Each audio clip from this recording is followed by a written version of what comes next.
नेहमी. नमो कर्मभूमी जिथे जाच कामी, पडो देह माझा नमामि नमामि, पडो देह माझा नमामि नमामि. सन्माननीय व्यासपीठ मान्यवर तसेच इथे उपस्थित माझ्या मित्रमैत्रिणींनो, सर्वांना माझा नमस्कार. आज आपण आपल्या शाळेच्या प्रांगणात प्रजासत्ताक दिन साजरा करण्यासाठी जमलो आहोत. आजच्या या 75व्या प्रजासत्ताक दिनी तुम्हा सर्वांना खूप खूप मनपूर्वक शुभेच्छा देते व भाषणाला सुरुवात करते. 26 जानेवारी हा भारताचा प्रजासत्ताक दिन आहे. त्याबाबत प्रत्येक भारतीयाला अभिमान आहे. म्हणूनच प्रत्येक वाडी, वस्ती, गाव, तालुका, जिल्हा, शहर आणि राष्ट्रात सर्वत्र प्रजासत्ताक दिन मोठ्या उत्साहाने साजरा केला जातो. ध्वजारोहण करून राष्ट्रध्वजाला वंदन केले जाते. जसे की आपणा सर्वांना माहीतच आहे, आपला भारत देश 15 ऑगस्ट 1947 रोजी ब्रिटिश राजवटीपासून मुक्त झाला, अर्थात स्वातंत्र्य झाला. परंतु आपल्याला खरे स्वातंत्र्य हे संविधान लागू झाल्यापासून मिळालं. पूर्वी ना आपल्या भारताला सोन्याची चिडा म्हणलं जात होतं. कारण आपल्या भारतासारखं समृद्ध, शेतीप्रधान, कृषीप्रधान दुसरा कोणता देश त्या काळी तरी नव्हता. म्हणूनच कदाचित इंग्रजांना या देशातून बाहेर पावलं टाकताना त्रास झाला असावा. 1857 रोजी सुरू झालेला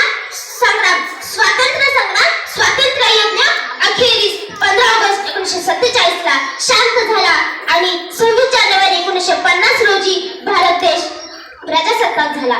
कित्येक लढाई लढून, कित्येक बलिदान देऊन, त्याची आहुती वाहून अखेरीस हे स्वातंत्र्य आपल्या पदरी पडले.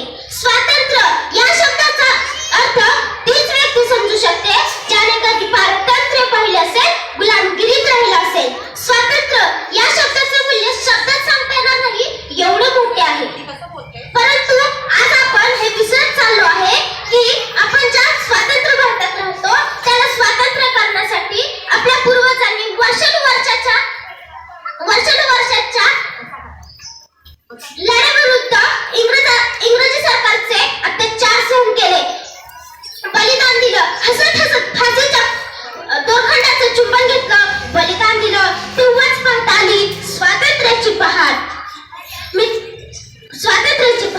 ए मेरे वतन के लोगों, जरा आँख में भर लो पानी, जो शहीद हुए हैं उनकी जरा याद करो कुर्बानी.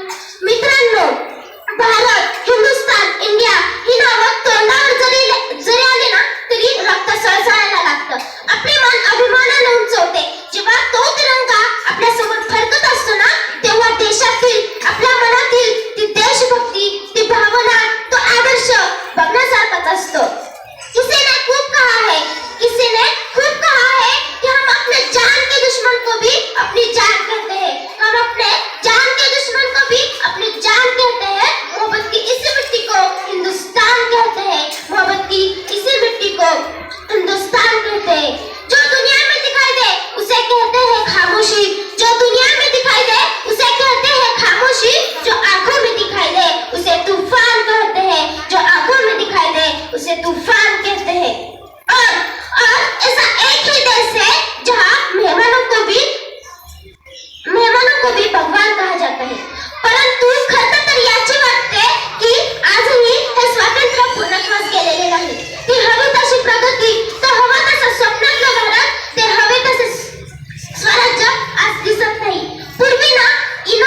शरीर कैसे ले लूं?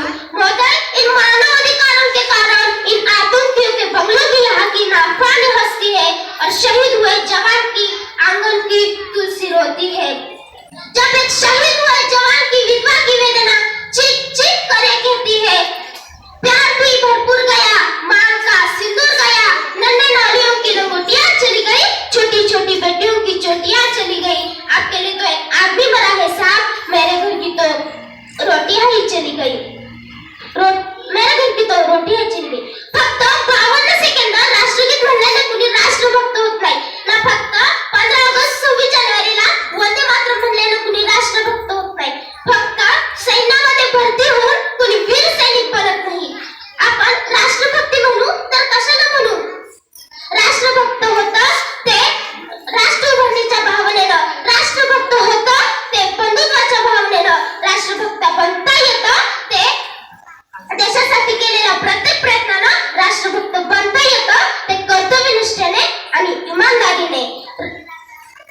बेमानी साईडला ठेवून इमानदारीने केलेलं प्रत्येक काम आहे देशभक्ती। एखाद्या गरीब, एखाद्या म्हाताऱ्या माणसाला आपण औषध देऊ शकेल ते आहे देशभक्ती। मित्रांनो, आपण राष्ट्रनिर्मितीसाठी खूप काही करू शकतो, का बरं नाही आपण एखाद्याला रक्तदान करून त्याचा जीव वाचवू शकत? का बरं नाही आपण एखादं झाड लावून या परिसराला समर्थन देऊ शकत? का बरं नाही आपण कचरा इकडे तिकडे न फेकता कचरा कुंडीत टाकून परिसर स्वच्छ करू शकत नाही? मित्रांनो, आपल्यात ती ताकद आहे, आपल्यात ती शक्ती आहे आणि आपण हे एक दिवस नक्कीच करू शकतो, मला विश्वास आहे। जाता जाता मी एवढंच म्हणेन, ये बात हवाओं को बताए रखना, रोशन होगी चिरागों को जलाए रखना, लहू देखकर जिसकी हिफाजत हमने की, ऐसे तिरंगों को सदा दिल में बसाए रखना, सदा दिल में बसाए रखना। जय हिंद।